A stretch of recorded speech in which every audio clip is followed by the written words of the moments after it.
Looking good. How we doing? All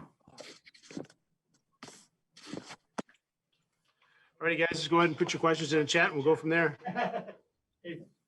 All right, I'll, I guess, I think I skipped the quick comment last night, but let you guys get settled in. I thought a lot of good things, and we had talked about was, you know, getting a little better at some things night over night. And I thought a lot of things were, and, you know, we talked about cleaning up the neutral zone. I thought we did a lot better job there. And then I think, you know, just energy throughout the end of the game was better as well. And you kind of got to get that, those game legs, and we hadn't had, you know, that type of thing really in about 8 months. So I thought that was a lot better, drove the net. We did a better job in the offensive zone. And, you know, hey, we ended up 17 shots in the third, and, you know, we were still pushing, which I like, but not a real big fan of giving up 16 in the third, but you know what, like I said, a lot of things better and stuff to grow on. I thought our young guys did a nice job tonight. They made a nice little step and little feel for college hockey. So that was good. Go ahead, Nate. Hi, Dan. Obviously, Mitch Madsen gets the first goal from the fourth line, but the fourth line generated a lot of offense, a lot of chances tonight. How important is it to get that fourth line when they can jump in and generate some offense as well? Well, it's real important because that, you know, for a few different things. One, it's good for them, and you know, that gets them more ice time, but it also allows us to keep, you know, the guys that have to keep going out there and keep them, you know, preferably keep your top minute guys up front under 20 minutes. And if they can extend and give us, you know, a good 12, 13 minutes like that, then it really, really helps. And, you know, Mitch and Adam Goodsir and Mueller did a really nice job last year at the end of the year. And, you know, we're able to do that and put some pressure on and get it going. And I thought that line struggled a bit last night, and but they found their sea legs a little bit. HOC really, you know, he was really driving today, which was good, and you know, played with speed, played on the other side of the D, and he's going to be able to do that well for us. So I think all three of those guys stepped it up, and that was important for us. Huge goal. It seemed like for most of the game until the end, you had really good defensive work in front of DeRitter, and then when you needed him late, he was really good. I mean, it's sort of the complementary defense there you had. Can you speak to that a little bit? Yeah, no, you're right. I felt like defensively, even early in the game when, you know, it felt like we were in our own end for a little bit. We did a really nice job denying shots and covering and recovering, and you know, just point of attack, taking care of it, and having a certain amount of maturity back there. And really till the end, I think Drew gave him one. I think he passed it to him. He wanted to show off and make a big save for a shutout. So I wasn't super thrilled about that, but hey, that was a huge save. And then he had one a little bit later where it ended up being a backdoor play where he came flying across. So no, he was outstanding. I mean, hey, he gave it one goal all weekend, and that should be enough. So no, real happy for him. And you know, he's a battler, and tonight I think he was ticked off about giving one up late last night, and he's pretty determined not to do that tonight. You had a really dominant night in the faceoff circle. Could you talk a little bit about that and what it did for you?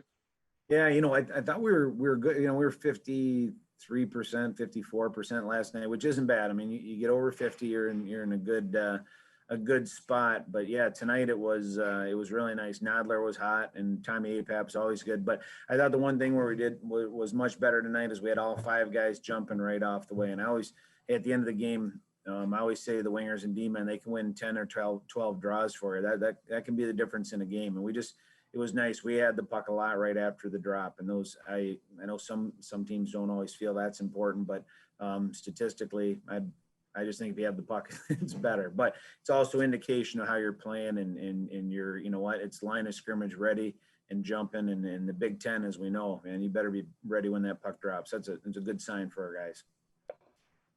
Rico.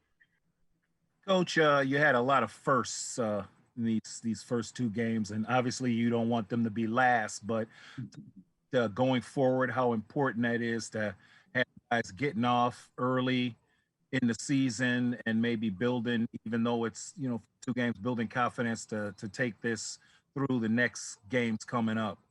Yeah, no, it's important. And, you know, we told the guys, you know, hey, we get done with a game, we either want to win the game or learn something. And when you win, you can do both, which is nice. And, for our young guys, again, just to feel the game last night and get into it tonight and be a little better and understand that they can play at this level. That's a big thing they got to get in their heads, just the speed and the physicality of the older guys. And then, a guy like Mitch Matson getting a goal. There's a guy that scored a lot of goals before he got here, and it's his junior year. He gets his first one, and that that can mean a lot to a guy and give you a little bit of confidence. And I really liked Louis all weekend, and I was glad he got one. Just to get back, he's a goal scorer. I thought Charlie Combs was real dangerous all weekend as well, and we were hoping he'd get on the board.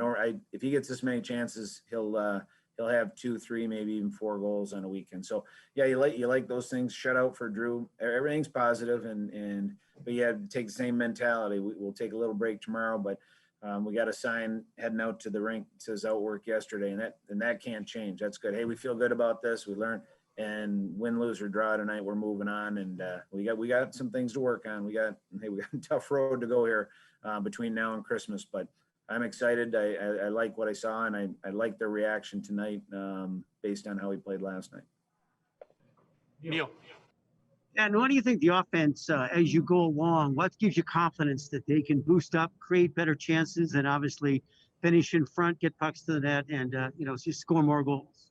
Well, I'm pretty confident. I think I read things pretty well, and I've seen an awful lot out of these guys, and I think we saw Christoph on the edges tonight. He almost broke free and got through there, and they have to learn to play within that physicality of that game and make harder plays. Guys always think, to make the fancy plays, you gotta work hard on the inside first and then do it that way. And a lot of times they try and play the game outside in, and Christoph doesn't play that way. So that was real good to say. Hodges is, again, once he gets the feel for when to go and when not to, they have to go through those. So I think those guys are going to add a decent amount. I think Tommy Apap's line was very average last night. I thought they were outstanding tonight, but they're going to give us a little more offensive as well. So I think there's a lot there. I think we're just scratching the surface with Nash Nineheis offensively, and I think when he gets a feel and starts jumping through the neutral zone, we'll get some more of that. And but hey, breaking out, I'll come back to that. When we get to be a really, really good breakout team, which I think we're pretty close,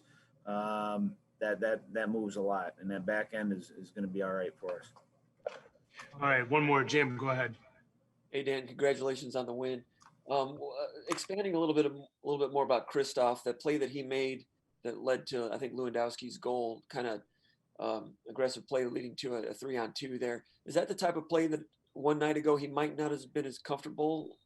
Is that the type of growth for over 24 hours? You've talked about his skill, but it looked like it flashed a little more tonight. Yeah, I just didn't think he was hard enough on pucks last night. I think that too many got under his stick and everything. It was a 50-50 puck. He wasn't getting it. And so, we had a little video with him this afternoon, and, we had probably 4 or 5 different situations where, hey, this is adult hockey here. You got to be hard on those pucks, and he's good. He knows where to go. He's in the right spots. And, for Europeans, sometimes those guys, everybody thinks they might be passed first, but that kid likes to shoot the puck, which I think is good. But he battled on the boards last night. I don't think he would have come out with that puck. And again, it was just, you got to arrive quickly and with a little ill humor. And, he came out of that pile with the puck, accelerated, got in top of circles. He didn't even look to pass, and he let her rip. So, no, I like that. Like I said, there's things they're going to learn. They're going to have their high spots or low spots, but those guys are going to get ice, and they're going to be a big part of it. Thank you. All righty, thanks guys. We'll have we got a couple players coming next. Thank you, Coach. All right, guys, have a good weekend. You too. Cheers.